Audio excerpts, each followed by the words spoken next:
नमस्कार दोस्तों, स्वागत है आपका एक खौफनाक और रहस्यमयी हॉरर कहानी में, जहां डर की हर हद पार होगी। तो तैयार हो जाए, क्योंकि कहानी शुरू होती है। सर्दियों की वो काली रात थी जब अयांश ने पहली बार उस हवेली की खिड़की से झांकती परछाई देखी थी। उसका दिल किसी अनजाने डर से कांप उठा। कुछ ही दिन पहले उसके माता पिता का एक भयानक हादसे में निधन हो गया था और वह इस शहर में अपनी बुआ के पास रहने आया था। लेकिन इस हवेली में कदम रखते ही उसे अजीब सा एहसास हुआ, जैसे दीवारों के भीतर कोई सिसक रहा हो। रात को जब वह अपने कमरे में लेटा था तो हल्की रोशनी में उसे खिड़की के पीछे एक परछाई हिलती हुई दिखी। उसे लगा कि यह सिर्फ उसका भ्रम होगा, लेकिन जब वह खिड़की के पास गया तो जो उसने देखा उसकी रूह कांप गई। खिड़की के बाहर कोई खड़ा था, एक लंबा पतला शरीर, लेकिन चेहरा मानो घने अंधेरे में घुल गया हो। अचानक उस परछाई ने अपना सिर घुमाया और अयांश की ओर देखा। उसकी आंखें खून जैसी लाल थीं। इससे पहले कि अयांश कुछ समझ पाता, खिड़की के शीशे पर उसकी उंगलियों के निशान उभर आए, जैसे उसने शीशे के भीतर से छूने की कोशिश की हो। अयांश की चीख निकल गई। वह घबराकर बुआ के कमरे की ओर भागा,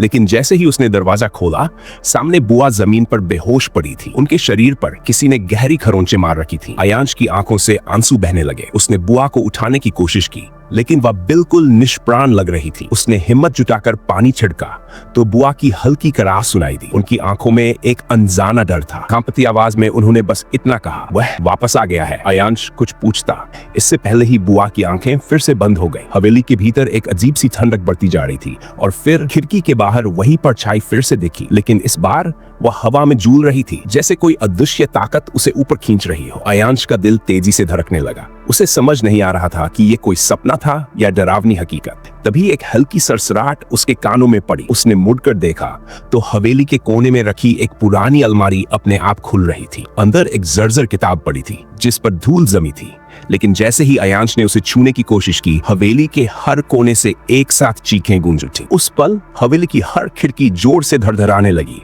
मानो कोई कैद आत्मा आजाद होने के लिए तड़प रही हो। इस हवेली में आखिर ऐसा क्या था? वह खिड़की से झांकती परछाई कौन थी और बुआ ने वह वापस आ गया है से क्या मतलब निकाला? ये सवाल अयांश के दिमाग में घूम रहे थे, लेकिन जो सच उसे अगले पल पता चलने वाला था वह उसकी सोच से भी परे था। हवेली के कोने कोने से उठती अजीब सी चीखें अयांश के कानों में गूंज रही थी। दीवारें जैसे कंपक पा रही थी और खिड़कियां जोर जोर से धड़धड़ा रही थी। बुआ अब भी बेहोश पड़ी थी और अयांश की आंखें उस पुरानी अलमारी में रखी जर्जर किताब पर टिकी थी। वह समझ नहीं पा रहा था कि क्या करे, भागे या इस रहस्य से पर्दा उठाए। लेकिन भागना कोई विकल्प नहीं था, क्योंकि हवेली के दरवाजे अपने आप बंद हो चुके थे। धीरे धीरे हिम्मत जुटाकर अयांश ने कांपते हाथों से किताब उठाई। जैसे ही उसने पहला पन्ना पलटा, हवेली की हर खिड़की पर वही परछाई उभर आई। परछाइयां अब स्थिर नहीं थी, वे हिलने लगीं, जैसे किसी अनदेखी ताकत ने उन्हें जिंदा कर दिया हो। कमरे में ठंडक इतनी बढ़ गई थी कि अयांश की सांसें तेज हो गई। किताब के पहले पन्ने पर धुंधले अक्षरों में लिखा था, जिसने इसे खोला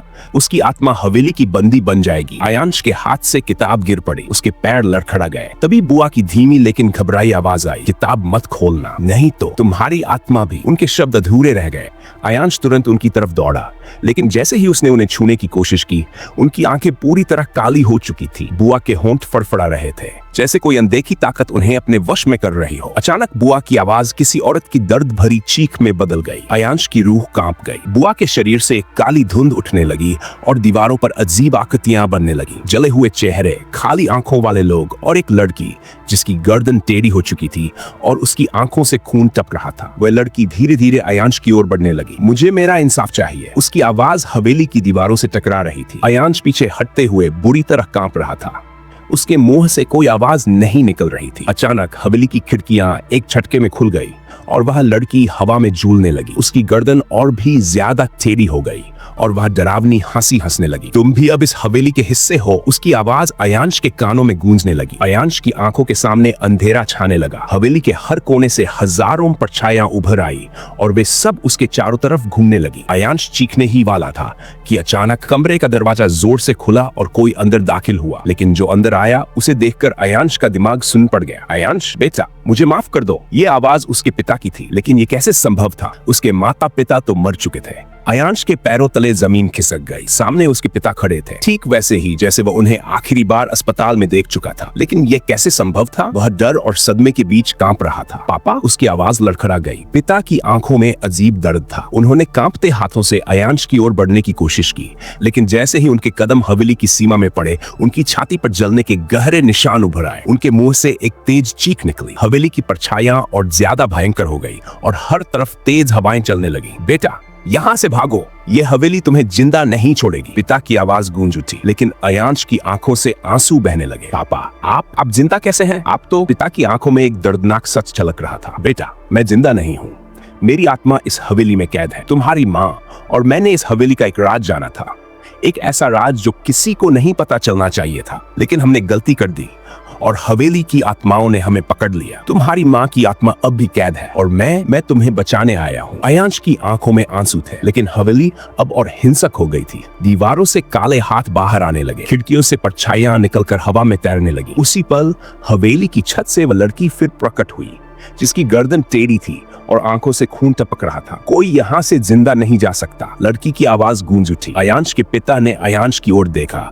उनकी आंखों में आखिरी गुजारिश थी। बेटा, ये किताब, इसे पूरी तरह जलाना होगा, वरना हम सभी इसी हवेली में फंस जाएंगे। अयांश को समझ आ गया था कि ये किताब ही इस हवेली के अतीत का सबसे बड़ा राज थी। उसने तेजी से किताब उठाई और पास ही जल रहे दीपक की लौ में डाल दिया। जैसे ही किताब ने आग पकड़ी, हवेली की दीवारों से दिल दहला देने वाली चीखें निकलने लगी। लड़की तड़प उठी, उसकी परछाई जलने लगी। हवेली की हर खिड़की से काली परछाइयां चीखते हुए बाहर निकलने लगी, जैसे सदियों से कैद आत्माएं अब मुक्त हो रही हो। हवेली जोर से हिलने लगी और दीवारों में दरारें पड़ने लगी। अयांश के पिता की आत्मा धीरे धीरे हल्की पड़ने लगी। उन्होंने मुस्कुराते हुए कहा, बेटा, अब हम आजाद हैं, मैं और तुम्हारी माँ, लेकिन तुम्हें यहाँ से भागना होगा। अयांश की आंखों में आंसू थे, लेकिन उसके पास समय नहीं था। वह भागते हुए दरवाजे की ओर बढ़ा और जैसे ही उसने हवेली के बाहर कदम रखा, हवेली जोरदार धमाके के साथ ढह गई। उसके चारों ओर गहरी शांति थी। हवेली के मलबे में अब कुछ भी नहीं बचा था। अयांश घुटनों के बल बैठ गया। उसकी आंखों से आंसू बह रहे थे, लेकिन दिल में एक सुकून था। उसके माता पिता की आत्माएं अब मुक्त हो चुकी थी। लेकिन तभी हवा में किसी की धीमी हंसी गूंज उठी। अयांश ने घबराकर पीछे देखा। मलबे के बीच वही टूटी हुई खिड़की अब भी खड़ी थी और उसमें एक परछाई अब भी झांक रही थी।